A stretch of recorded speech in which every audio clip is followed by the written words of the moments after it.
Guru Nation, how is it going? It's Dan Sfera with Chris Sauber. It is October, and we've got great slides for you, as always. Leave your chats. Give us questions during this webinar. We want to read chats. We want to answer your questions, and then we want to be a resource for you, right? Oh yeah, absolutely. So Chris, you're very excited about this topic. I am. No, quite honestly, we should have had Monica doing this instead of us because it's patient recruitment and engagement strategies. Hey, you lied to me. I said, "Is this patient retention?" And you said yes. Yeah, recruitment and engagement, which is retention. Okay. You'll see. Okay. This is where you will see. You will be surprised.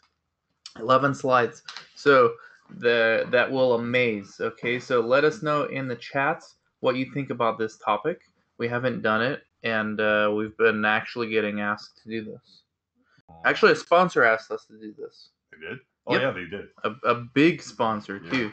So this is going to give you some insight. If you're a CRA or a CRC or a site, it's going to give you some insight into the world of sponsors. So with that being said, let me go to the next slide and lock this door. Chris, explain what a sponsor does. First, before we even start, so what's most important to a sponsor when it comes to the sites? It's recruitment, right? That's the most important aspect, right? Can you get patients? Do you have patients? Can you get patients randomized? I would say. Yeah. They don't want much screen failures, of course. Yeah, they don't care how many you can screen. You can screen a million and not I've been corrected. I would agree. Right. It's about who you can enroll. Randomized. And then what do they care number 2 after that? How many can you keep? Mm-hmm. Because if you're randomizing all these people, but then you have 100% dropout. Right. So you would say they consider that more important than quality of data? Yes, and we've been told this by 5 CROs. Well, certainly when it comes to enrollment, but I don't know about retention. Though I would assume that's true. Yeah.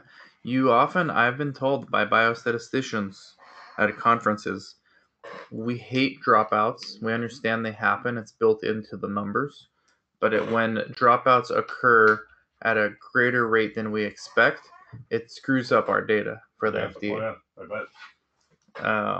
So they have error built in, but as most things in clinical research, they underestimate that. Okay? So sponsor expectations. Carlos did an amazing job with these slides. Beyond amazing this time. Always amazing. This is the first time he's corrected. Change his name. Amazing Carlos. That's right. This is the first time he corrected the slides on his own. I think this is like version 3. We gave him no hint to see if he's actually listening. No, he passed that test. He's a veteran now. He doesn't get that test again. He's no longer a rookie. That was last season. Okay. Sponsors expect sites to help patient retainment. Okay, so there's different tricks, tools that we're experimenting with. Patient retainment or retention, like I mentioned, helps with the data collection. Okay, the data is at the end of the day what the sponsors are paying the sites for. Sure. Okay, patients that don't drop out are more compliant with study medication, obviously, and they provide better data for the sponsors. Okay, so this is just a overview of sponsor expectations, and we've done a good job discussing. And by the way, we're gonna leave. This might be a shorter webinar. Maybe we'll go 30 minutes presenting the slides. We want to leave 15 minutes for questions. So write in the chat, okay, if you want, and we'll get to it. So for now, anything you want to add to this? No. That's pretty straightforward. Site strategies for retainment or retention. Yeah, why do you keep rephrasing retainment to retention? Because I use the word retention. I do too, but they mean the same thing. Right. It just sounds weird to say it. Okay. It puts my brain in a different mode. Okay. So you want to create a relationship with the patient. Look, guys and gals, when you're a site, okay, you are in a situation that the sponsor cannot be in. You have a relationship with the patient. Sponsors can't do this. They're not allowed to do this. Okay, so they can't remind the patient to come in for the visits. The sponsor's not allowed to do this. Well, they're not allowed to know the information, the personal information about patients. They can't. Sponsors can't ask the patient, "How are you doing in this study?" Because there's a lot of ethical things in regards to that. Okay, there's a lot of opportunity for manipulation. So this is one of the reasons why the research site even exists. This is one of the main reasons why Chris and I, are in business. Mm-hmm. Right? I mean, this is like a huge thing that is often overlooked. Sites get in the habit of thinking about, and they should, getting studies, their budgets, their informed consent, their SOPs, all the source, good data. They don't think about these things. Retention. Sure. Keeping patients, having a relationship with the patient. Now, would you say these 2 bullet points are sufficient in retention? For retention? I wouldn't. Yeah, I do. If you create a good relationship, because this covers a lot of bullet points here. Wait. Do you think a good relationship will override those patients? Because many do. Many patients, I wouldn't say they're professional patients, but they're doing it to be paid, right? So do you think this will help with retention for those types of patients? Because I don't. I think the patients that are trying to game the system, there's really not Not game much. it necessarily. Not game it necessarily, but they are doing it to get paid. They're not interested Well, they're gaming in the it. betterment of society or Right. their own health. So they're gaming it because they're hacking what a study is supposed to do. Yeah, but I don't think that's necessarily true, especially when you're talking about mentally ill patients. True, but that's just a small segment. If you look at the overall healthcare Sure. industry, Okay. patients are, for the most part, not that way. Okay. I would say also children's studies. I don't think these 2 points are sufficient. Both Right.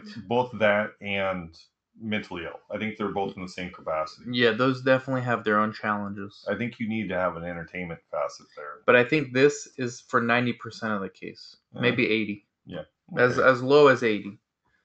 So you can create a lot of damage in a good way by sticking to these 2 bullet points. And for those 2, and there might be others, those 2 populations, I would throw in a entertainment facet, right?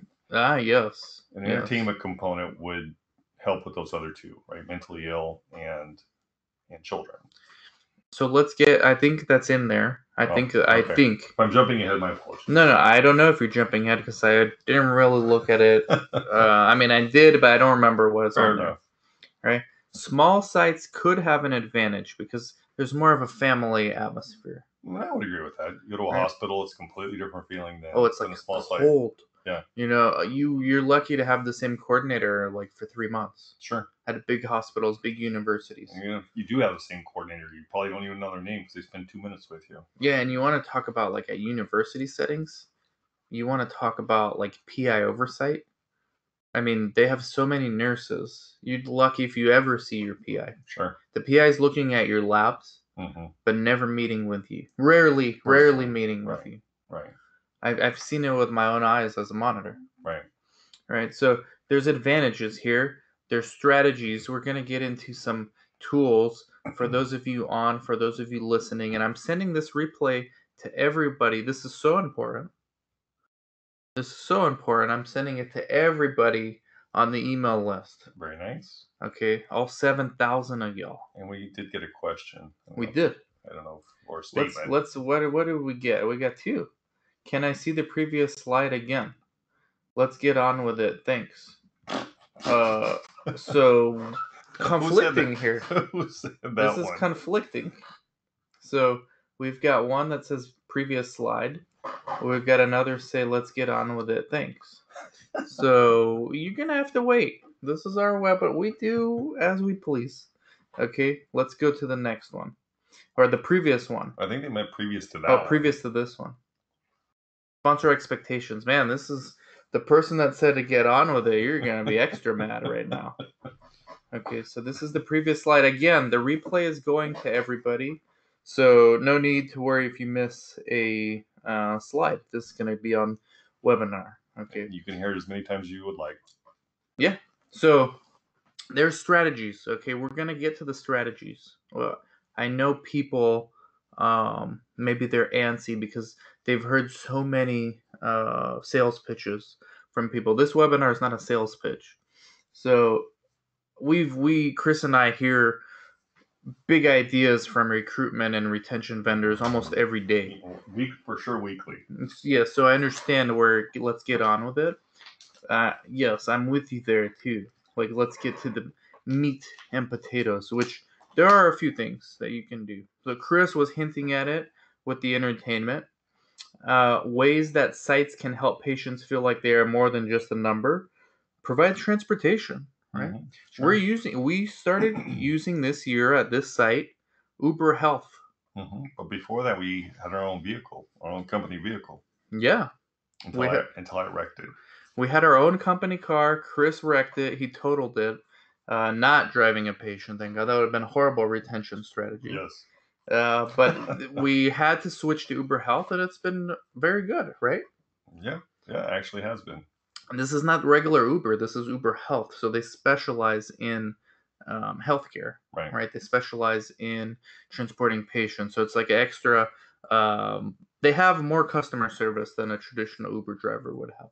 Mm-hmm. Okay, so regular phone calls to patients and have brief conversations. I have something to add here. There is an app that I use called Bonjoro. Bonjo. Let me pull it up. Bonjoro. Okay, it's an app. It's also a website, but I use the app because it's easier. I use it for my email list. Whenever a new subscriber joins my email list, I send them a 30-second video thanking them. I'm actually behind. I got to do quite a bit today. Thanking them for subscribing, yada, yada, yada. But it's personalized, right? It gives them the sense that I care, which I do. But so you could use this for reminders to patients? Yes, you can use it for reminders. And Monica's going to start experimenting with this for the retention of the patients. Right? We can't do it for our schizophrenia study because not many have cell phones. Right, the capacity. Right, they live in assisted livings. But like when we get our next general medicine study, this is a way to do it. Or for our depression study, whenever we get that patient randomized, she's going to do this because it's literally like, and you can do it as often as you want, but I would say once a week or whatever the protocol recommends. Just, hey, how's it going? Thank you very much for being in the study. Let me know if there's anything that happened today or this week. I can help you. How are you feeling? And it's better than getting an email or a text or a phone call because it's different. Seems more personal too. It seems more personal. It seems like it took more effort. And it's different, so it gets people's attention. So this is a one way to do this. This is like providing regular phone calls. This is going even above that. They're like having brief conversations with them, right? So and text and video text are better than phone calls because the patient can watch it or read it on their convenience, not on yours. Okay, and then they can respond when it's convenient to them, not to you. Because oftentimes when you get a phone call, it's not convenient to you so much as it is to that other person who's calling you. Sure. Right? So with text, it's convenient whenever it's convenient to them because they can watch it or read it whenever. Can you schedule these with that app? I think you can schedule it if you pay for it. I have the free version, so it's all manual. Otherwise, you have to click it when you want to send it. Yes, but the good thing about it is also serves as like a CTMS. So it saves their contact info in a system if you pay for it. Got it. So it's actually doubles as like a database, which you can then import into whatever database you're using. And then this is what Monica likes to do, sending birthday cards or birthday text messages. So you can, like in this video is a perfect example, you can sing happy birthday or get the whole office to sing happy birthday. Might upset them if I'm singing happy birthday to them sung. Yes, don't have Chris sing or dance for that matter. But it's just the going one step too far there. No, I think it's consistent with what we're talking about. But no, but you could do that. Imagine if you're in a study and first of all, for somebody to remember it's your birthday is like one thing, but then to send you a video of like the whole office singing happy birthday to you, it takes 30 seconds, right? Yeah. So it's the little things that people don't want to do that actually helps retention. Yeah, I would agree. Right? So Patient. This is another thing. This is why we should have had Monica do this. Patient Appreciation Day for patient retainment. She and we got another comments, but let me finish this first, okay? Patient Appreciation Day for patient retainment. Okay. Monica actually does this. Monica does Patient Appreciation Day. She picks one day a year uh, to have like a patient appreciation day. So it's kind of like a fair. Um, all patients are invited to the site, even if they're not in a study. So former patients, friends of patients. It's a good way to have a What is it, like recruitment. a pizza party? Yeah, like movie. Depends on the size of your site. I didn't know Monica does this. Yeah, you can get catering. You can have like kind of like our meetup. So wait. She does this. And how many patients show up? I don't know. Was on the last time she did this. I wasn't there, but she does these kind of things regularly.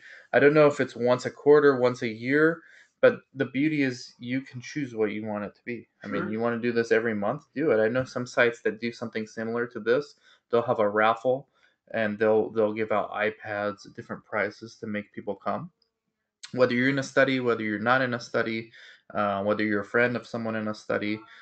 So there's a lot of ways you can get creative here. Attending helps everyone learn about the site's currently ongoing studies. The purpose of Patient Appreciation Day is to create patient engagement. Patients are invited to the site even if they are not in the study. Patients have an opportunity to invite friends or relatives. So this is a good one that Monica does. A question. I know that sites are ideally meant to create a recruitment plan and strategies prior to beginning recruitment. But from what I have heard, at least a significant proportion do not. Have you found that many sites fail to create such a plan? Yes, sites do not plan. And I wouldn't necessarily say that sites are required to create a recruitment plan. That's a new one to me. They often are asked at site selection visits, what is your recruitment plan? Sure. What's your intention? What are Right. you doing? But it's not something you're physically creating. But I think sponsors assume, see, and this is an example of the disconnect that exists between sponsors that are in ivory towers and have never interacted with a patient in their lives. Right. Right? They're trying to get into that now with patient centricity and all this stuff you hear at conferences.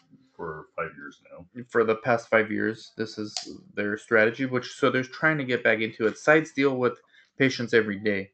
So when a CRA asks or a sponsor asks through a monitoring report or via a CRA, do you have a recruitment plan? They actually think that the site thinks like the sponsor does, like they have a SOP and that they're going to create an SOP for their recruitment plan. Sure. You should have a SOP for recruitment, but every study has a different strategy. Every study should have a dynamic plan that changes. Because you can think you have the perfect plan, and then you start learning more about the protocol, and you start actually pre-screening patients, and you're seeing where the right places to go are, and your plan is way off. It's like Mike Tyson said, everyone has a plan till they get punched in the face. Hopefully that doesn't happen in recruitment, but okay. Whoa, some of these studies can punch you in the face as a site. Sure. And sponsors too. And sponsors punch them in their wallet. Okay, so this is as far as the plan and as far as retention plan, these are things that should be changed in real time. And the site SOP is not going to change because the site SOP is more of a generic, this is kind of how we recruit. Each study is going to have its own recruitment and retention plan because each study has its own challenges. We're only halfway through. This might take longer than I thought. Better get busy. How did the Craigslist Facebook page live stream recruitment event go? I heard from Monica it went really well, and they've already screened tons of patients from it. Can you send us the video recording afterwards? Yes, it's going to be on YouTube, and I'm sending it to everybody who's subscribed to the email list. But yeah, Monica said that the Craigslist live stream went really well. She's continuing to do them every week, and we're getting tons of interested people. There was a lot of Spanish speakers that were interested, and we're working with a sponsor on allowing Spanish speaker patients in the study. But the interest as far as a proof of concept, it seems like she hit something on the head there. Mm-hmm. So she keeps doing them. Like every time I talk to her, she talks about her next live stream on Facebook. So there's something there. There's probably going to be another webinar just on that in 2020 with Monica as a host. And you and I will be the guest. We'll be the mere guest hosts. We'll be the color. We'll be the color commentary. It'll be fun. Okay, so Patient Appreciation Day for physicians. Okay. I don't know if that's important, but okay. Well, Monica does this too, but she actually goes to their offices. So if you can try to do this, if you have a PI that has a lot of clout in your community, this is a good way because he can or she can invite all their colleagues. Good for recruitment, not so much for retention. Yes, good for recruitment. But it could be good for retention because if the patients are coming from these other doctors, and now the doctor at least knows, okay, my patient's in a study, sometimes they don't even know. Sure. Sometimes these doctors don't even know their patients are in someone else's study. So if they know what to look out for. It helps for patient safety, obviously, but also helps for retention. Right? So each physician who attends can learn about the site's ongoing studies. Physicians may also raise awareness for their patients because patients trust their physicians. The PI for each active study is encouraged to attend and provide further information about ongoing studies. This is the PI. If I would use this strategy if the PI has clout in your community. All right, if you're lucky enough to have one of those PIs, you should do something like this once a year because physicians love these sort of like community leaders. You know, their colleagues that are sort of like key opinion leaders in their community. All right. Patient perks during Patient Appreciation Day. So, low-income patients appreciate small things, even if they are donations. Okay, a $5 gift card can go a long way for some of the patients. If enough rewards for attendance are available, the site can raffle small prizes, which is what we talked about earlier. Right. So, and I will attest to that.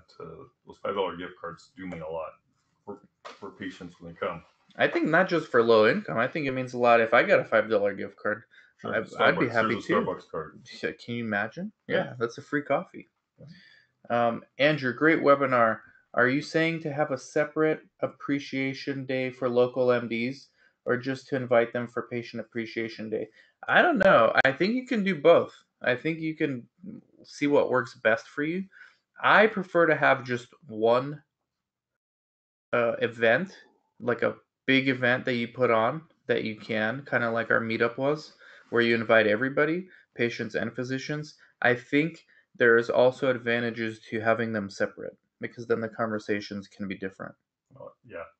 Right? So it depends what you're trying to achieve at that time. Social media, Chris's favorite. This is your favorite topic. Social media. You're all over YouTube. I haven't been on Facebook in over a year. Yeah, you're all over Candy Crush. I don't play that anymore. Okay, so Chris knows nothing about social media, right? I know the host, Instagram. Okay, you're on YouTube, Twitter, the bird. So anyway, social media sites can use social media to help foster positive interactions with their patients. This is the one area where sponsors have gotten some guidance from the FDA. Yeah. Okay. Yes. Around 2012. It's vague guidance, just like the FDA always does. If sponsors use social media as a communication channel for patients, you have to report adverse events if a patient is reporting one to you, even if they're not in a study. Let's say they're taking Tylenol and they talk to J&J on Facebook. Sure. They have a formal process for that. All right, so it's not as simple as like you and I getting on Facebook and chatting with people, right? If you're a sponsor, you have a responsibility to report AEs. So this is why sponsors are hesitant to actually get on social media. So they have all these vendors do it, Makes right? Sense. They have and sponsors still get involved through patient influencers. So they'll work with a patient influencer, and then that person does the communicating, because technically that patient influencer still falls under the as a contractor basically for the pharma for the company. sponsor. So they still have to follow the same process, but it's an extra layer removed from direct patient interaction. And in pharma, all they care about is liability. So this is why. But for sites, okay, sites can use social media to recruit. We just talked about Monica doing Facebook Live on Craigslist pages, right? So obviously, social media is working. Somebody would love to talk to us about recruitment anytime. Reach out to me. Social media, Facebook and Instagram, yes, reach out. Okay, so there's no doubt, there's no denying that social media works, even if you don't pay for ads. Now, if you pay for ads, it works even better. But if you're just trying to build a brand, or you're just trying to keep in touch with your own patients, that's one way to do it too, right? Your site can have a Facebook profile page, and your patients that are in the study can message you on your site's page. Depends on your patient population, of course. Yes, it always depends on patient population. But I like the Bonjoro app because you can do one-on-one conversations in a private setting without being on social media. But yes, social media is a fantastic way to retain and recruit. Social media and AEs, this is what we discussed. Okay. Sites that use social media with their patients must be careful. Pay careful attention to any AE that is mentioned by an active patient. Some patients may mention that they are experiencing something mild, such as a headache. Some sites may have plans for such occurrences. For example, let's say you're in a study, Chris. Okay. Your last visit was yesterday. Okay. Your next visit is next week. You have a headache today. Okay. Like moderate, right? Sure. But even this applies even if it's mild. Moderate. If no one's contacting you from the site, that goes unreported, right? Good chance I don't remember. Because by next week, assuming it goes away, you're not bringing that up. I probably don't. Even if I'm being asked the correct AE questions by the site, I probably don't remember. Correct. But if you increase your touch points with the subjects, sure, through these channels we just mentioned, and us at the Clinical Scoop, we are actually working on building something like this. All right, through our EDC system that we're building, that's going to have patient communication through chat, right, or through video. We're going to figure it out. We can do a video and the patient can type back, right? But the point is, we're increasing our touch points. Sponsors like this because they're getting more. They may not like this if they're getting more AEs that they shouldn't, that they're not expecting. But in theory, sponsors would like this. It's a more accurate reflection. The FDA would like this for sure. Yeah, I'm not sure the sponsors would like this. Right. The FDA would like this more. But basically, you're increasing your touch points and you're getting more accurate assessments. Society as a whole would like this. Of course. Right? So AEs that are mentioned in social media platforms can easily be forgotten during the next patient's visit, like the example I brought up with you. Right. To me, I think this is the most powerful aspect of this whole thing. And it wasn't possible 10 years ago, unless you called the patient every day, and who does that? Very slow site. And texting was barely a thing 10 years ago. It was, but it was like barely a thing. Right.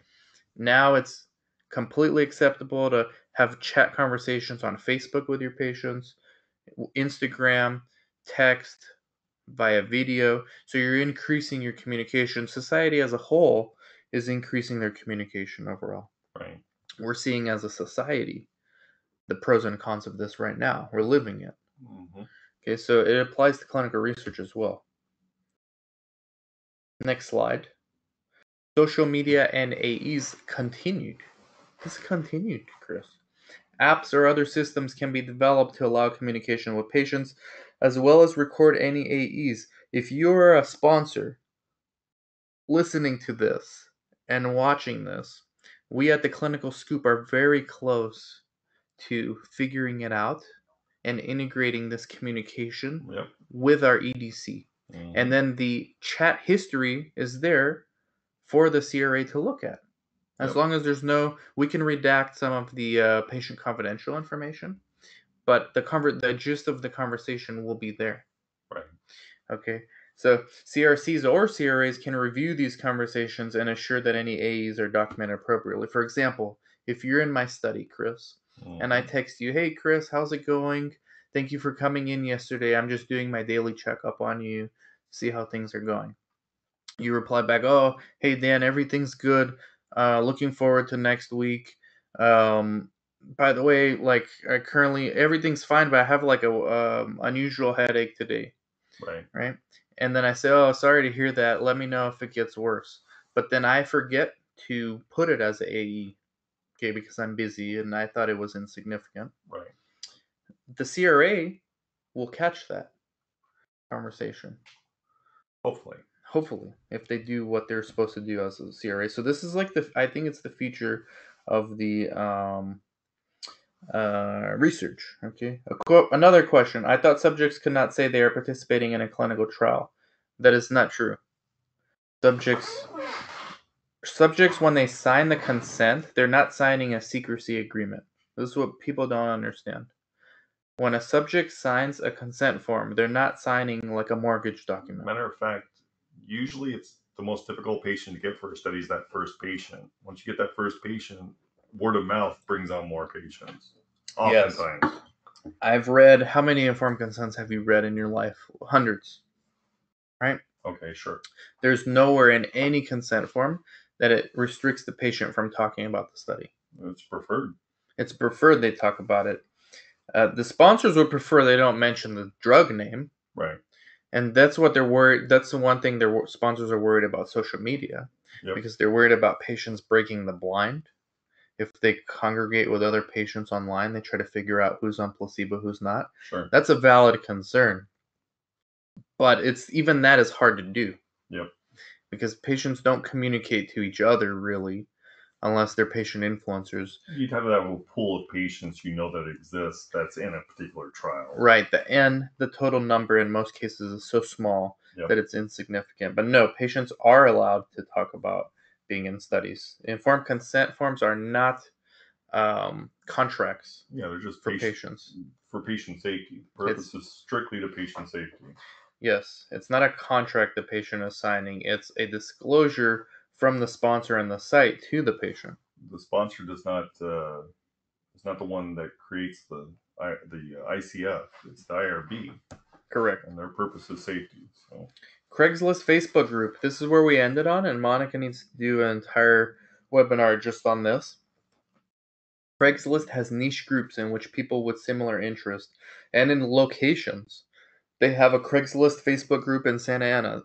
They have a Facebook Craigslist group for San Bernardino. This is where Monica goes and live streams in these groups. You could start a watch party too. If you don't want to live stream, you could do a video and post it as a watch party. Parties on Facebook. Yeah, it's called the watch party. I do watch parties too.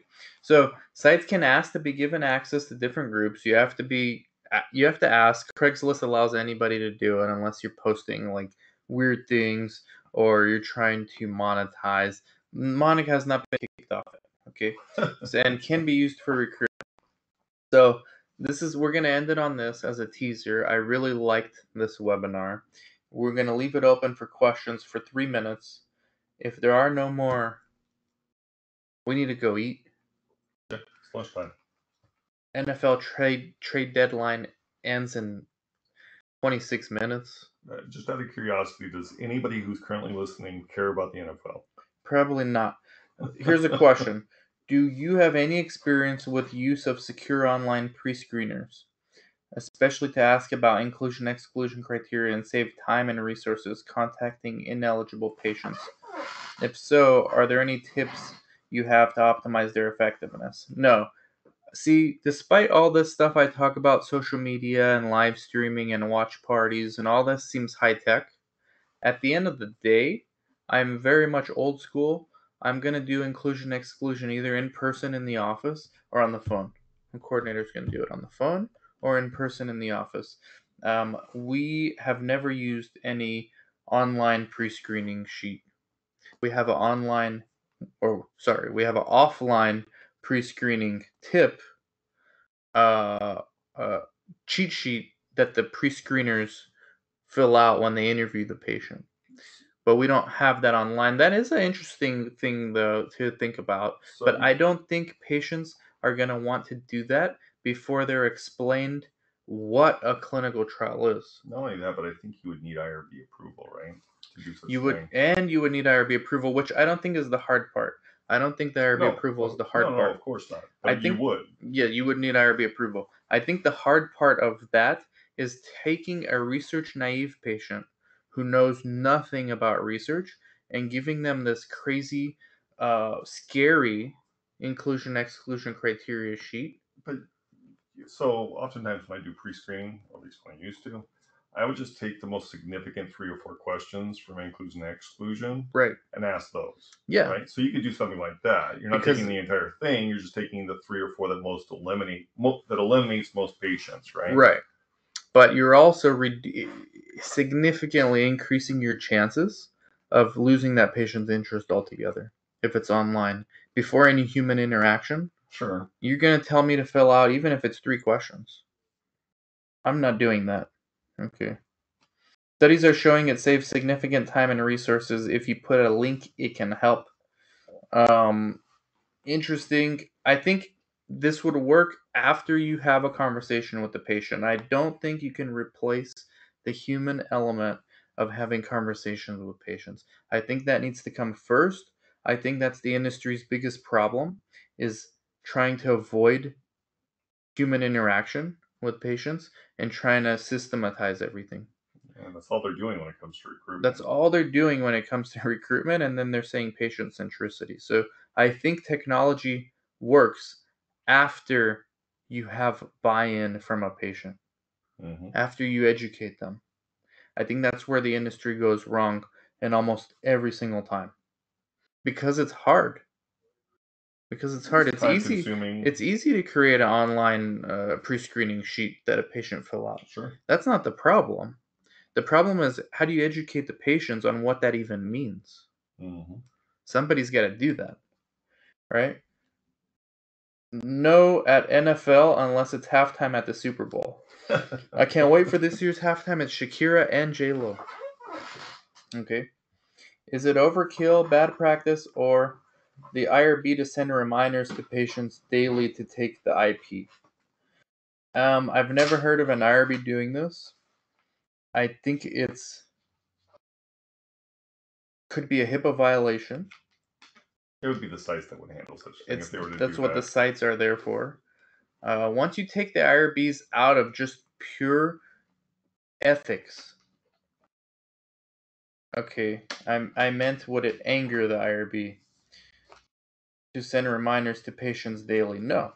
If it's for safety, the IRB should be happy that you're doing this. Right. So is it overkill or bad practice or would it anger the IRB to send reminders to patients daily to take the IP? No. That's your job as a site. It's patient safety. They should love this. So no. Patients, they're in a study. You're the site. You're in charge of their patient oversight safety. And if the PI thinks it requires daily or even hourly reminders, no IRB should have a problem with that. They should have a problem with the alternative of not contacting enough. Good webinar. Beautiful. And next month's webinar is not on this topic, but I do want to do. You already have a topic for next month? Yeah, we already have it. We do? Yes, we do. I don't know what it is, but this one. Wait. The online. We have one, but you don't know what it is. I don't know what it is, but we have one. So Carlos is already working on the slides. He's coming up with the topic? No, I sent it to him around the same time as this one. You don't recall what it was? Yes. Okay. Monica's looks like it's going to be in December, the live streaming recruitment. I think that'll be a good way to end the year and then start 2020, new decade, right? With a bang. Everybody should be live streaming if you're a site with IRB approval. Is it acceptable to ask potential subjects during the pre-screen if you can contact them in the event they are eligible for future studies and then contact them prior to IRB approval of recruitment materials. Yes, it is acceptable. The IRB does not have to approve everything. Okay. You don't need, and when you're contacting them, you're not going off of a script. You're just telling them to come in the office to look at the consent form with you for a new study. You're not reading a script. If you're using a script for a study, that needs to be IRB approved. If you're being a human being and telling them to come to the office to review a new study, which is IRB approved, you don't need IRB approval for that conversation. Yep. What are you going to approve? Your tongue?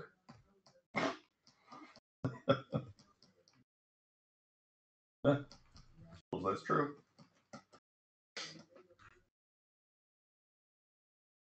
I guess we're done. The questions are good. This is a very enthusiastic crowd and we have. Engaged, yes. Engaged? You guys are engaged. Mm-hmm. How do we get you more engaged? Maybe we need to do a live stream. For everybody, you're going to all get this replay. Halloween's coming on Thursday.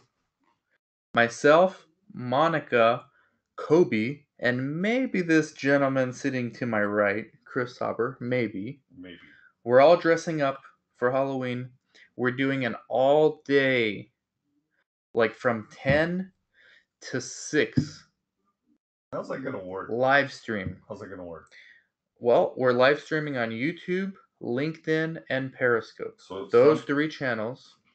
Okay. So somebody will always be in front of the Somebody will always be in front of the camera because I have a student, so I'm going to have to spend an hour with them. I have a Site Owner Academy. I'm going to have to spend an hour with that. But between Monica, Kobe, myself, and you, if you come, we're going to have this 6 to 8 hour event. So, I mean, LinkedIn, again, guys, listen. LinkedIn, they just let me go live. We're going to go live. We're going to do a test run tomorrow. Not dressed up tomorrow. Just a regular Q&A tomorrow. LinkedIn, YouTube, Periscope, which is Twitter. Whichever of those 3 you prefer, just be on one of those. Look at my profile. Thursday, Halloween, from 10 a.m. Pacific to 6 p.m. Pacific. Don't quote me on the times. Plus or minus 30 minutes. Probably plus in the morning and minus in the evening. So 10:30 to 5:30. Pretty much all day, Pacific Standard Time. All right. And we're doing that to answer questions, to talk about all these kind of things, discuss clinical research, and to promote and have a giveaway. We're giving away 1 CRC Academy free roster spot for our class that starts next week, the CRC Academy Clinical Research Coordinator Academy. It's going to be spooky giveaways. We're giving out all kinds of, we're giving out more books. We're giving out, what do you think we should give out besides just books and the 1 CRC Academy roster spot? It's going to be spooky, guys. That's a huge giveaway. We might even give away $5 gift cards. Like we said, it means a lot. We're going to do it. Starbucks. A couple $5 gift cards to you. Okay, so you don't want to miss out on that live stream. Spooky discounts, spooky giveaways. That's it, guys. Thank you, Chris. Anything? No, you already answered my question. All right, thank you, everybody, for staying tuned. Stay tuned to the replay. Catch you all later.